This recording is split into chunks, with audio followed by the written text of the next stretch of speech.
علم خاموش ہو گیا۔ نہیں، اصول یہی ہے، ایک جگہ جا کے تسلسل توڑنا پڑے گا۔ اب ریاضی والے پتہ ڈیفینیشن کیا کرتے؟ ڈاٹ ہے کیا، نقطہ ہے کیا؟ جو مقام رکھتا ہو اور کوئی انسانی عقل اس کی پیمائش نہ کر سکے، جہاں علم جا کے رکتا ہے اس کی میئرمنٹ نہیں ہوتی۔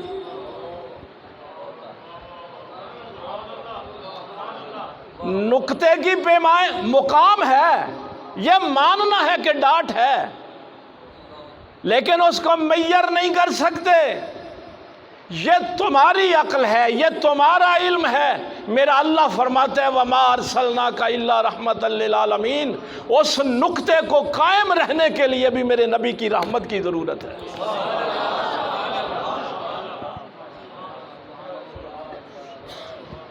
وہ نقطہ جس کی تو پیمائش نہیں کر سکتا، جو تیری میئرمنٹ کے ہی باہر ہے۔ میں اس لیے آپ کو نقطے پہ لے کے آیا ہوں کہ کتنے دنیا کے اہل علم یہاں خاموش ہو گئے۔ تو یہ قانون یاد رکھ بھائی، آپ بھی شجرہ شریف پڑھتے ہیں نا، تو کیا تسلسل کہیں جا کے ختم ہوتا ہے یا نہیں ہوتا؟ کہ شجرہ آگے چلتا رہتا ہے؟ اچھا آئیے اب ذرا قرآن کریم سے پوچھیں۔ اللہ نور السماوات والارض مثل نورہ کمشکات۔ قرآن نور ہے نا، اور اس قرآن کی سورہ بھی سورہ نور، اور پھر اس کی آیت آیہ نور۔ یہ کیا عجیب بات ہے، قرآن نور، اور اس پھر قرآن کی سورہ نور، اور پھر اس کی آیہ نور۔ اللہ فرماتا ہے پتہ ہے نور کیا ہے؟ اللہ نور السماوات والارض، اللہ زمین و آسمان کا نور ہے۔ مثل نورہ کمشکات۔ یہ آج میرا موضوع نہیں ہے، میں نے صرف یہاں تک آپ کو رکھنا ہے۔ اس کے نور کی مثال ایک طاق کی ہے۔ نور کی مثال طاق کی ہے۔ اگر مشکات آپ کی سمجھ میں آ جائے، مشکات عربی زبان میں طاق کو کہتے ہیں۔ طاق ہوتا ہی وہ ہے جو ایک طرف سے بند ہو اور ایک طرف سے کھلا ہوا ہو، اس کو مشکات کہتے ہیں۔ جہاں جا کے بھائی اس دن شاید آپ کو یاد ہو وہ جو پچھلی بات ہم نے کی تھی، اللہ کو ایک مانتے ہو؟ اب میں یہاں صوفے پہ بیٹھا ہوں، میں بھی ایک ہوں، بھائی میں بھی تو ایک ہی ہوں۔ مجھے کوئی خدا کہے گا؟ نہیں کہے گا نا۔ بھائی اگر اللہ ایک ہے تو میں بھی تو یہاں ایک ہی ہوں۔ نہیں، میں ایک ہو کے بھی ایک نہیں ہوں۔ میں یہ نقطہ آپ کو عرض کرنے لگا، میں ایک ہو کے بھی ایک نہیں ہوں۔ کیوں؟ میں مختلف اجزاء کا مجموعہ ہوں۔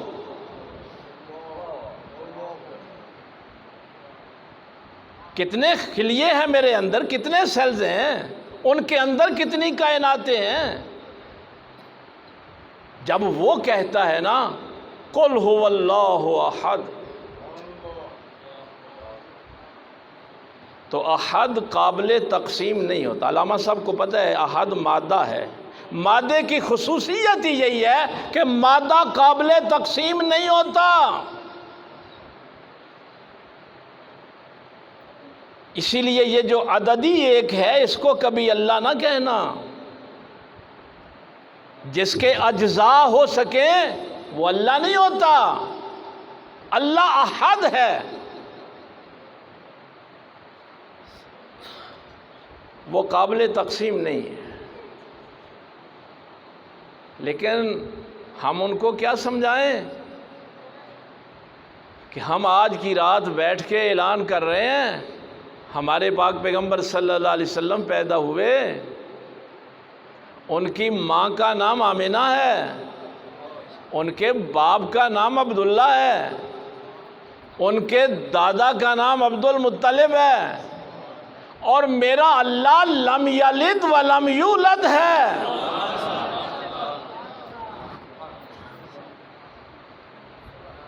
کہتے ہیں میلاد شرک ہے، اسی لیے جو میں جملہ جمعے پہ بھی میں نے کہا تھا کہ جھگڑو نہ، اپنے علم میں اضافہ کرو۔ یہ جھگڑنے کی بات نہیں بلکہ علم میں اضافہ کرنے کی بات ہے۔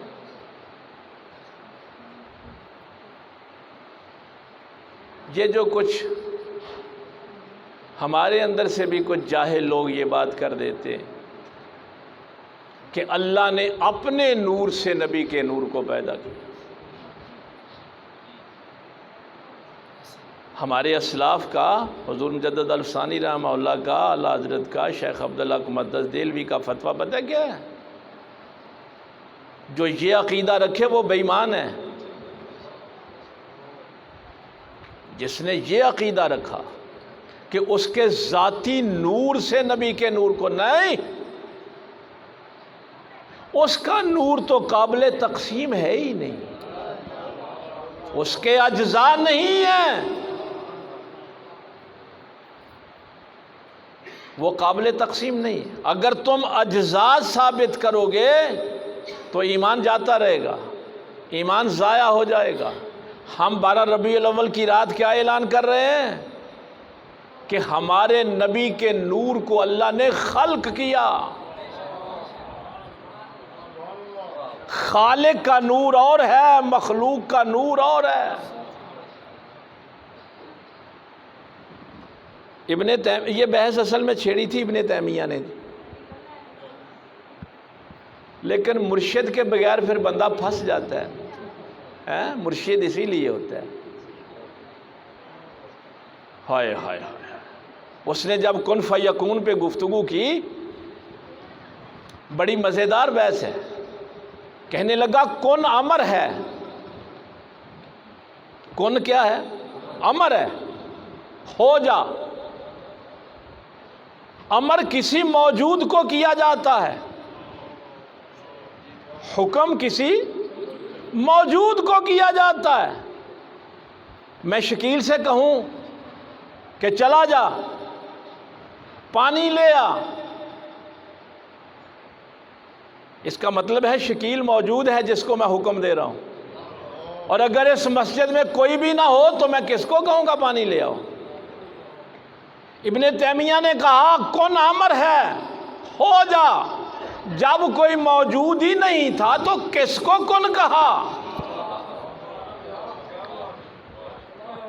حکم کس کو دیا؟ امر کس کو کیا؟ جب کوئی موجود ہی نہ ہو تو امر کیسے ہو سکتا ہے؟ پھر اس نے یہ بات کہی کہ اللہ نے اپنی ہی کسی تجلی کو کن کہا اور وہ محمد ہو گیا۔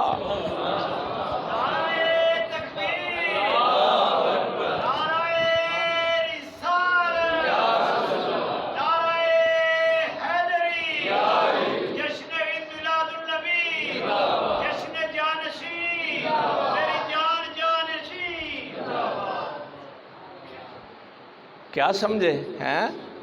اس نے کہا اللہ نے اپنی کسی تجلی کو امر کیا، چونکہ پہلے کن سے تو محمد پیدا ہوئے۔ بھائی میلاد پڑھ رہے ہیں نا ہم، یہ ابن تیمیہ کا عقیدہ ہے۔ آپ کو کتنا اچھا لگا ہے؟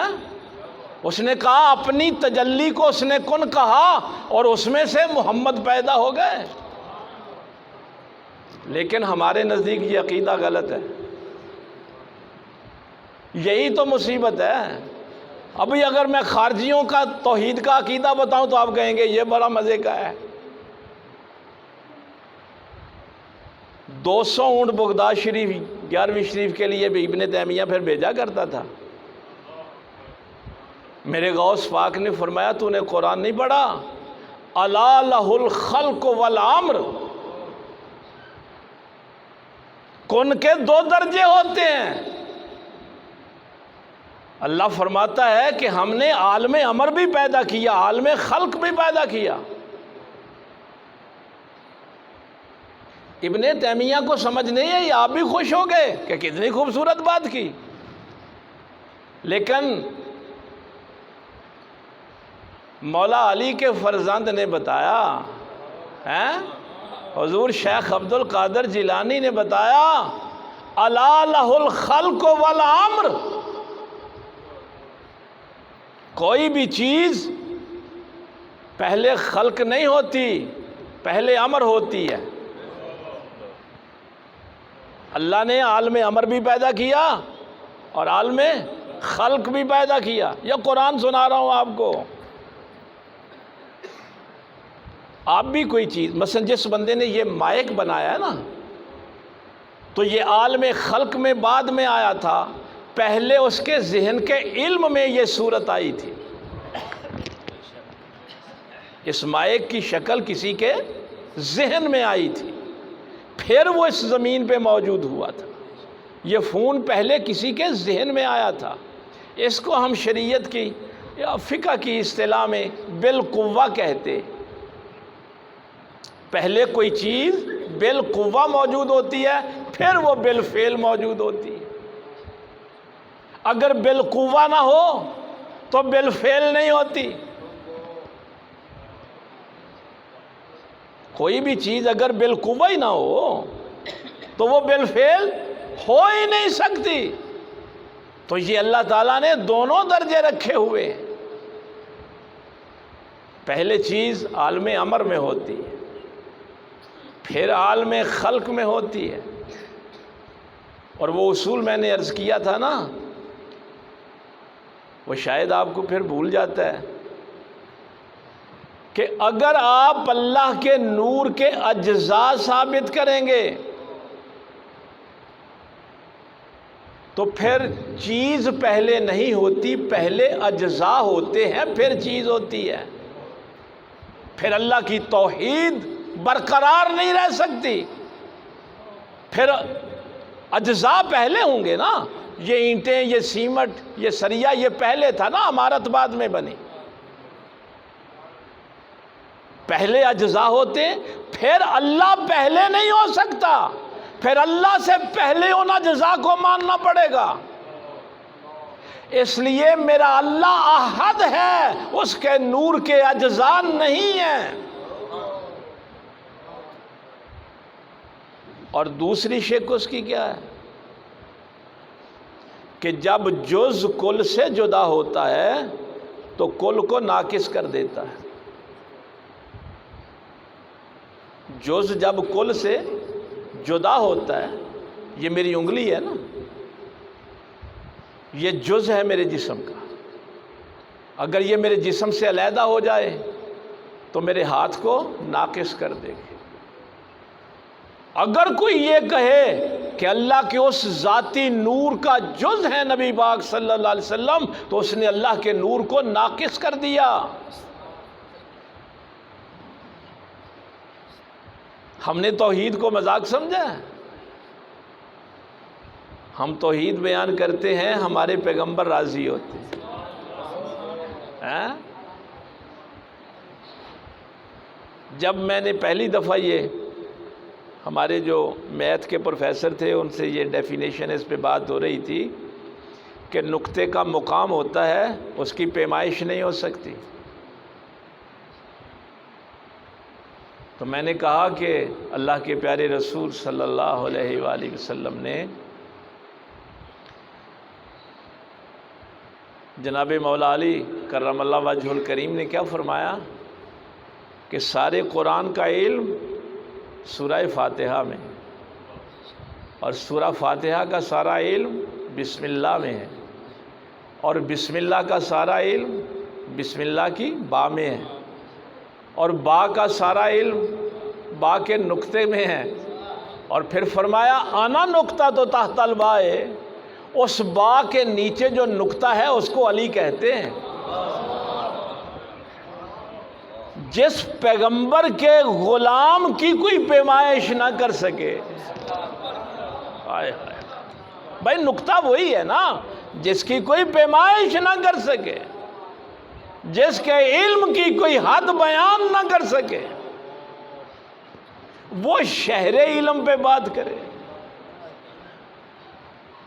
اتنا علم تھا، اتنا نہیں تھا، اتنا تھا، اتنا نہیں تھا۔ ایک جملہ فرمایا قل اعوذ برب الفلق،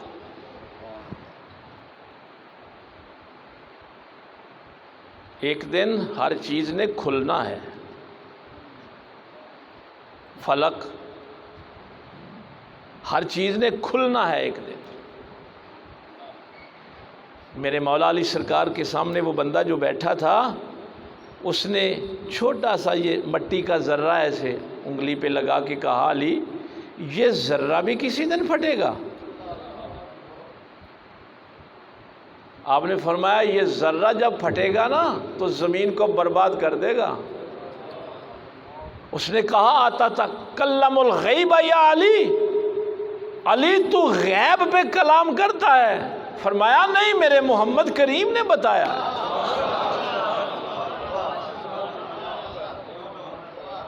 لوگوں کو تو آج ایٹم کا پتہ لگا، ہائیڈروجن کا آج پتہ چلا، مولا علی نے اس وقت فرمایا تھا جب یہ ذرہ پھٹے گا نا زمین برباد کر دے۔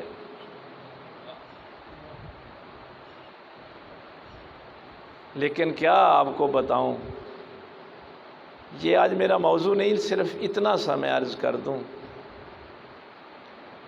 کہ اس ذرے کے لیے بھی رحمت میرے پیغمبر کی ذات ہے۔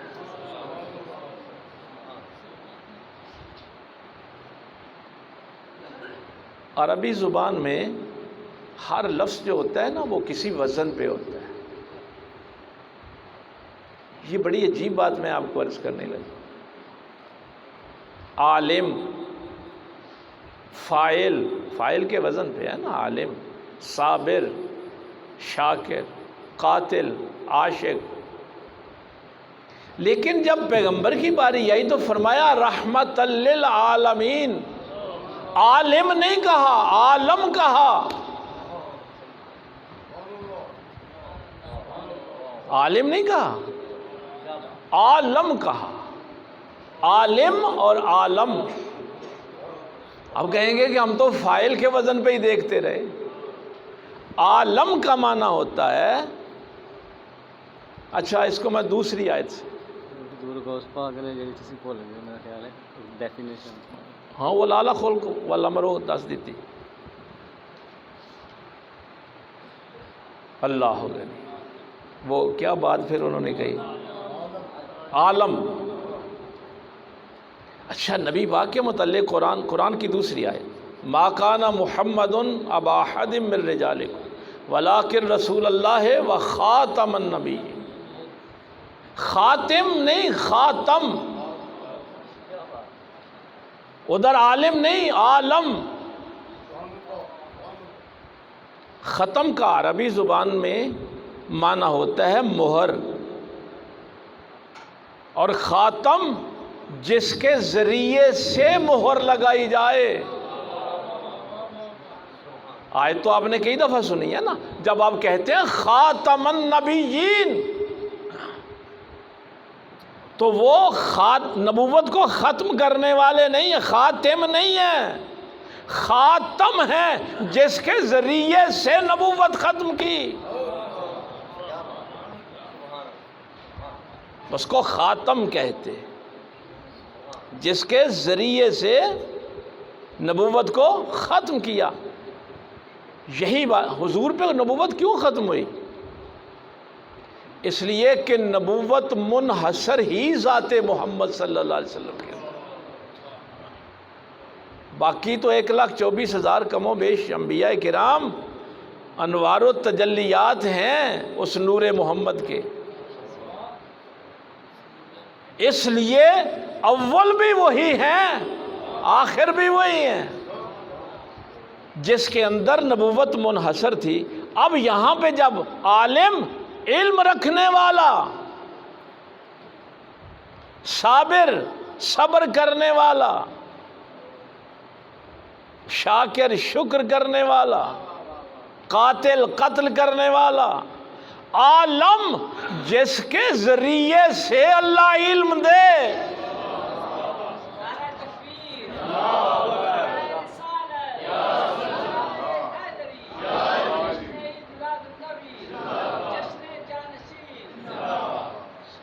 خاتم جس کے ذریعے سے نبوت ختم کرے، اور عالم جس کے ذریعے سے اللہ علم عطا کرے۔ تیرے آگے یوں ہی دبے لچے فصحا رب کے بڑے بڑے، کوئی جانے منہ میں زبان نہیں بلکہ جسم میں جان ہے۔ یہ عالمین کی آج میرا موضوع نہیں، اس پہ میں مزید گفتگو کرتا کہ عالم اور پھر اس کے بعد عالمین، یہ دکھ سے مجھے یہ باتیں کرنی پڑتی ہیں۔ ہمارا ایک طبقہ ہے جس کو یہ بڑی پریشانی ہے کہ ہم نے اللہ کے محبوب کا تعارف کیا کروانا ہے۔ وہ تعارف پتہ ہے کیا کرواتے ہیں؟ دیکھو جی، حضرت عبداللہ کے گھر پیدا ہوئے، باپ کو بھی کلمہ نصیب نہ ہوا،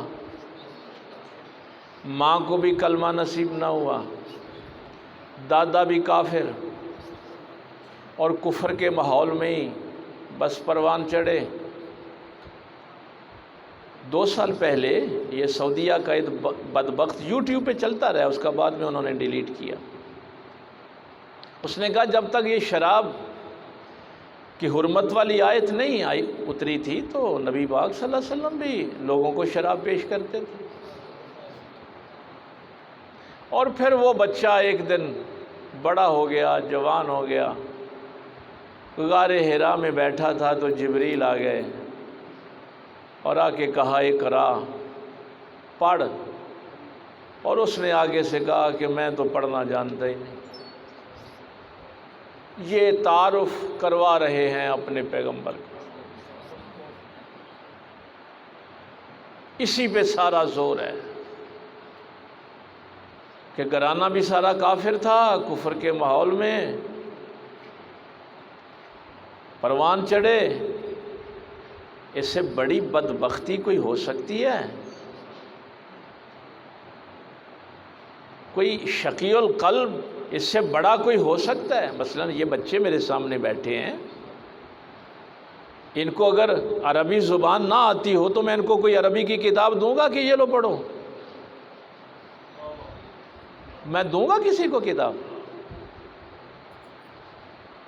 اب مجھے کہیں گے کہ کیا تجھے پتہ نہیں ہے کہ جس بچے کو فرینچ نہیں آتی، انگلش نہیں آتی، عربی نہیں آتی، اس کو وہ کتاب پڑھنے کے لیے دے رہے ہیں؟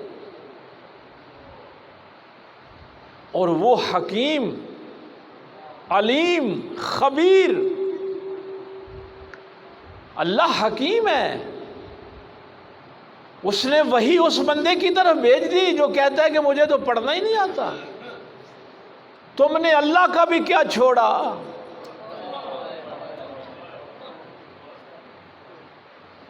کیا خدا کا بھی تعارف کروایا؟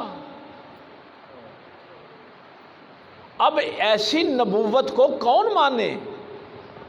جس نبوت کا یہ تعارف ہوگا، اس نبوت کو کسی کو ماننے کی کیا ضرورت ہے؟ کیا ضرورت ہے ایسی نبوت کو ماننے کی؟ اور پھر اس کے بعد جو ظلم ہوا کہ حضرت خدیجہ لے گئیں ورقہ بن نوفل کے پاس، انہوں نے کہا کہ نہیں، فکر کرنے کی ضرورت نہیں، یہ تو وہی فرشتہ ہے جو پہلے نبیوں پہ آتا تھا۔ اور آج یہودی منہ پھاڑ کے کہتے ہیں تمہارے نبی کو تو نہ جبریل کا پتہ تھا نہ وحی کا پتہ تھا، وہ تو ہمارے مذہب کے ایک عالم نے بتایا ان کو۔ یہ ہے ہمارے دین کا تعارف جو آج کل پیش کیا جاتا ہے۔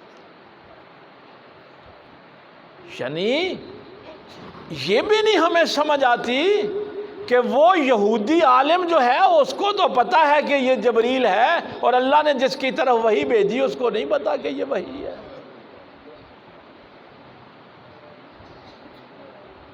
اس لیے آج ہمیں میلاد منانے کی اشد ضرورت ہے جس ماحول میں یہ ساری گفتگو ہو رہی ہے۔ ہم تو اس نبی کو مانتے ہیں جس کی گواہی یہ قرآن دے رہا ہے، اور پتہ کیا دے رہا ہے؟ وہ تو بدبخت کہتے ہیں کہ غار میں نہیں جانتے، جبریل کو نہیں جانتے، کہتے ہیں جی پتہ نہیں، میں تو پڑھنا ہی نہیں جانتا۔ اور قرآن کہتا ہے وَتَرَى الْمَلَائِكَةَ حَافِينَ مِنْ حَوْلِ الْعَرْشِ، میرا پیغمبر تو ان فرشتوں کو بھی دیکھتا ہے جو عرش کے ارد گرد چکر لگا رہے ہیں۔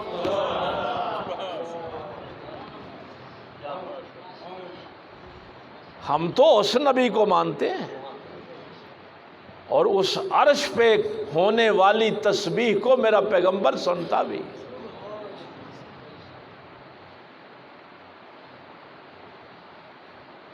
ہم تو اس پیغمبر کو مانتے ہیں جس نے کوہ صفا پہ کھڑے ہو کے کہا تھا فَقَدْ لَبِثْتُ فِيكُمْ عُمُرًا مِّن قَبْلِ، میں نے تمہارے اندر ایک زندگی گزاری ہے، ایک عمر گزاری ہے، اگر میری عمر پہ کوئی شک ہے 40 سال پہ تو اللہ کو ماننے کی کوئی ضرورت نہیں۔ اللہ کو ماننا ہے تو اس پہ دلیل میری 40 سالہ زندگی ہے۔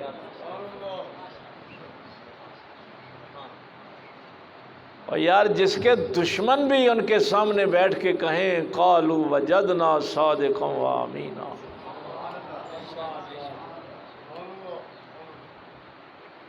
ابھی چند سال پہلے مدینے میں قبر گرا دی گئی حضرت عبداللہ کی، زمین برابر کر دی گئی۔ حدیث ہے جی کہیں شرک نہ ہو جائے، اس لیے قبریں نہیں ہونا چاہیے۔